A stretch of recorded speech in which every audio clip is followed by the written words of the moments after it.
ઈરાનના રાષ્ટ્રપતિ ઇબ્રાહિમ રઈસી અને વિદેશ મંત્રી હુસૈન આમિરનું હેલિકોપ્ટર દુર્ઘટનામાં મૃત્યુ થતાં રાજકીય શોક જાહેર કરવામાં આવ્યો હતો। અધિક કલેક્ટર દ્વારા પ્રસિદ્ધ કરવામાં આવેલા જાહેરનામામાં એવું સ્પષ્ટ જાહેર કરાયું હતું કે તમામ જગ્યાએ રાષ્ટ્રધ્વજ અડધી કાઠીએ ફરકાવવો।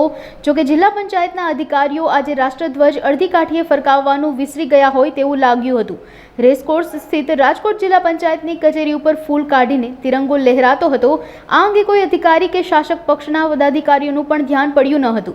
સામાન્ય રીતે જ્યારે રાષ્ટ્રીય કે રાજકીય શોક જાહેર કરવામાં આવે છે ત્યારે રાષ્ટ્રધ્વજ અડધી કાઠીએ ફરકાવવાનો રહે છે। આજે રાજકીય શોક જાહેર કરવામાં આવ્યો હોવા છતાં જિલ્લા પંચાયત તંત્રએ રાષ્ટ્રધ્વજને અડધી કાઠીએ ફરકાવવાનું યાદ રહ્યું ન હતું। ઈરાનના રાષ્ટ્રપતિ ઇબ્રાહિમ રઈસીનું હેલિકોપ્ટર ક્રેશમાં મૃત્યુ થયું છે।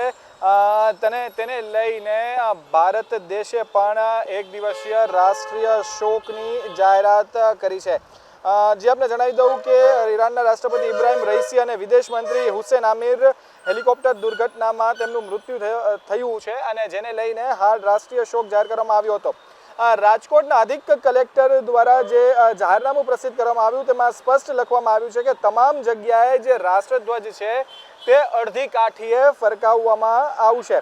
પરંતુ રાજકોટ જિલ્લા પંચાયતની જો વાત કરવામાં આવે તો જિલ્લા પંચાયતના તંત્ર અને સત્તાધીશો દ્વારા જે રાષ્ટ્રધ્વજ ફરકાવવામાં આવ્યો છે તે અડધી કાઠીએ નહીં પરંતુ આખી કાઠીએ ફરકાવવામાં આવ્યો છે, જે જાહેરનામાનો ભંગ પણ કહી શકાય।